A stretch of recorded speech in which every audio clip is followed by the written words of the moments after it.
to this CalRTA short tutorial. My name is Sue Breyer, and in this video, I'm going to take you through the easy steps to complete and submit an electronic expense claim form. So let's get started.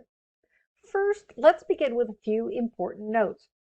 You must submit your expense claims electronically using the online form. Paper forms will not be processed. If you don't have the capability of filing a claim electronically, you may need to have the person assigned to approve your claim file that electronic form for you. You may also choose to mail copies of your expense receipts via postal mail instead of uploading them to the electronic form. Even if that's the case, you still need to file your expense claim form using the online electronic form. And finally, use this particular expense form for reimbursements from the state CalRTA only. Do not use this form if your expenses are to be reimbursed by your division. To access the form, you need to log into the CalRTA website. So you're going to go to calrta.org and click on the gold login button in the upper right-hand corner. Now, once you're logged in, you'll be on the members page. Click this My CalRTA box in the middle of the page. Once on your My CalRTA page, you're going to see these three tabs over here: My Profile, Subscriptions, and Expenses. You're going to click on this Expenses tab. Now, to make it easier to enter expense claim information online, you may want to click on this blank expense claim form so you can have a blank printed version to work from. The printed form also allows you to easily track expenses as you incur them. Now, the information on the printed form should then be entered into the online form. Click the Written Instructions tab and print the handout so you can easily follow the how-to steps. You may also want to click on this Video Instructions tab and view a short video on how to complete the form. You can pause or rewind the video as often as you need. When you're ready to begin filling out your online expense claim form, all you have to do is click this New Claim tab right here. Now, if you decided to download and print a blank expense claim form, this is what it looks like. Use this form like a worksheet and pencil in your expenses to make filling out the electronic form a little easier and faster. So be sure to review those instructions at the bottom of the page. They could be very, very helpful. Once you click the New Claim tab, you're ready to begin the form. So complete the information on the expense claim form by clicking in each box.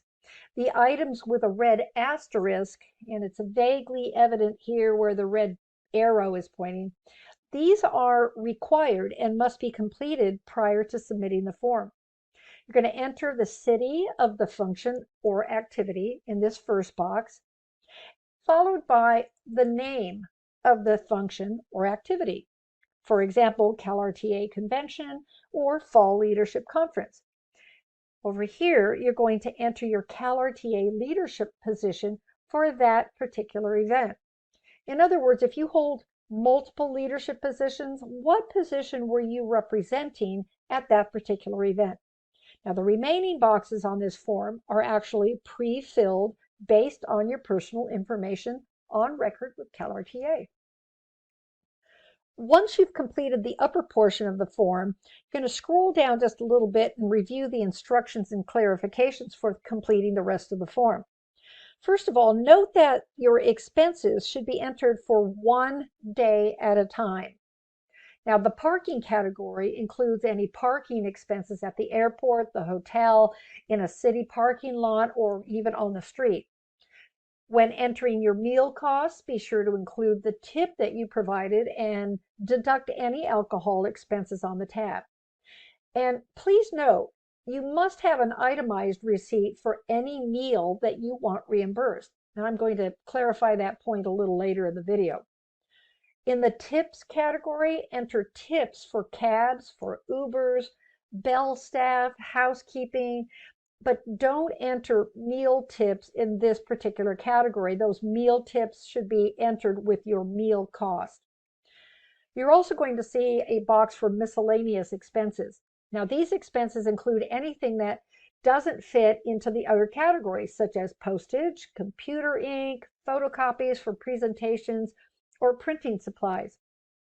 And just a note about the CalRTA convention, do not include the convention registration fee. This fee is not reimbursed by the state, but by your division.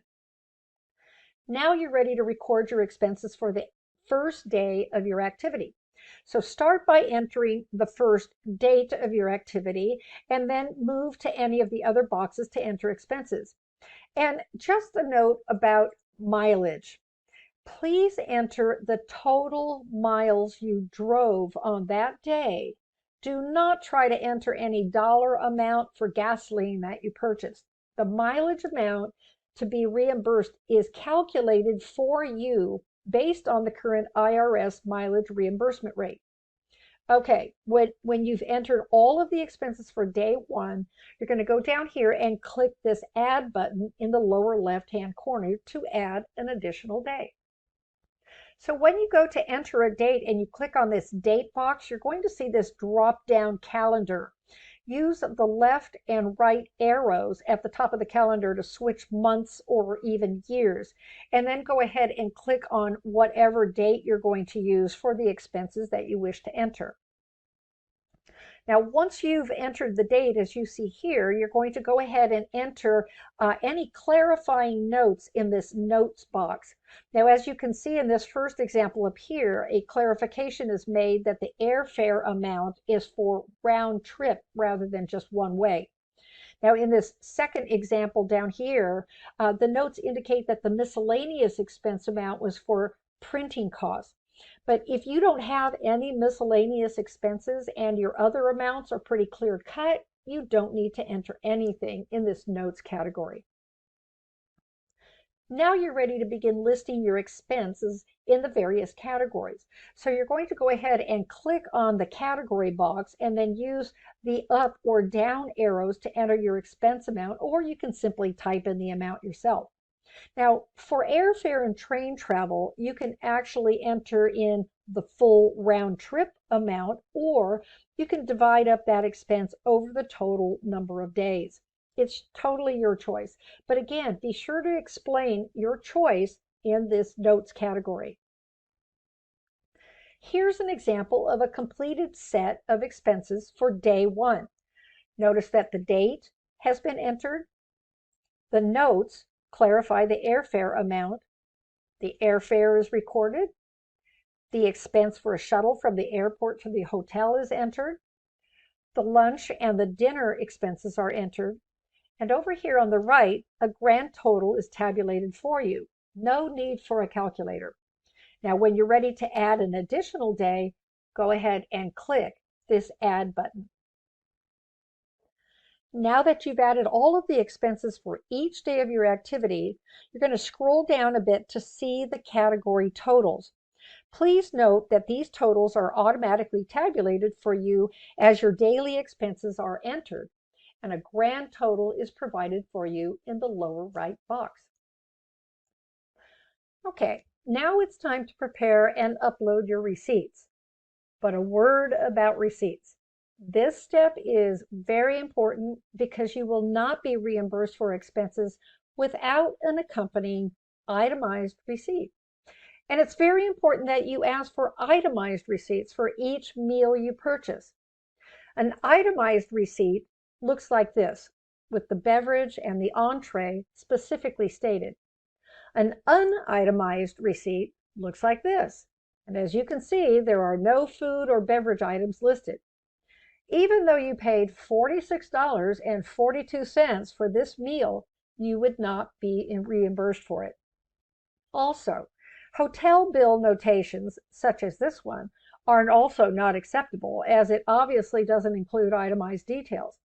And finally, just a reminder that no alcohol purchase will be reimbursed. There are 3 ways to submit your receipts.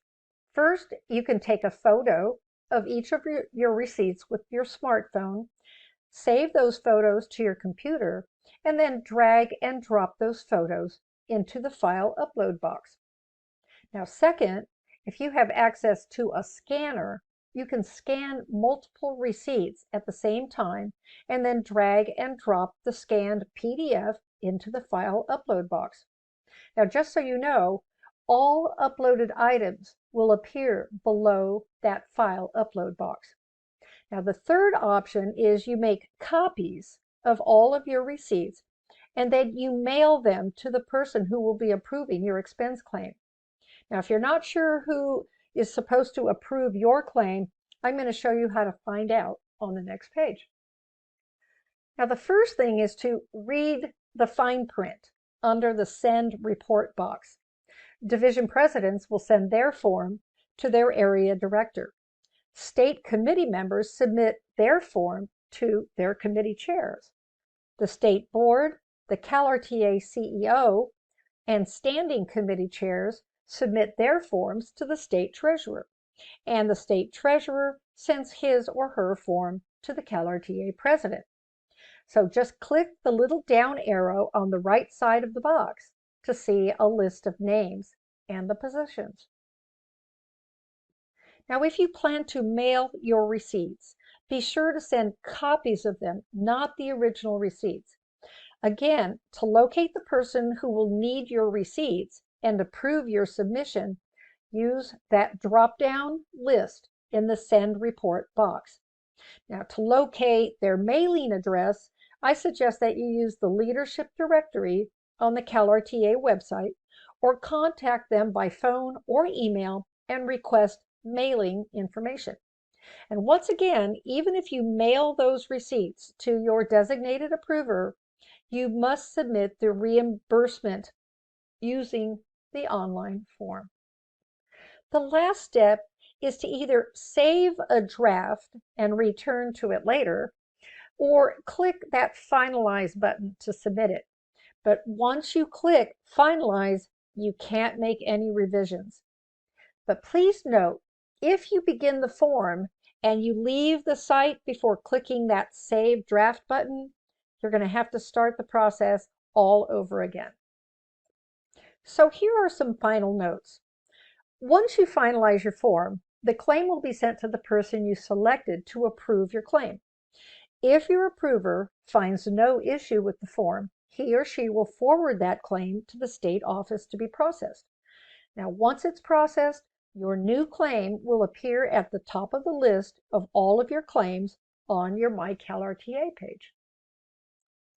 I hope you've found this tutorial to be helpful in clarifying the process for completing and submitting an expense claim form. If you have any questions at all about submitting a claim, contact your CalRTA state treasurer. Thank you for joining me.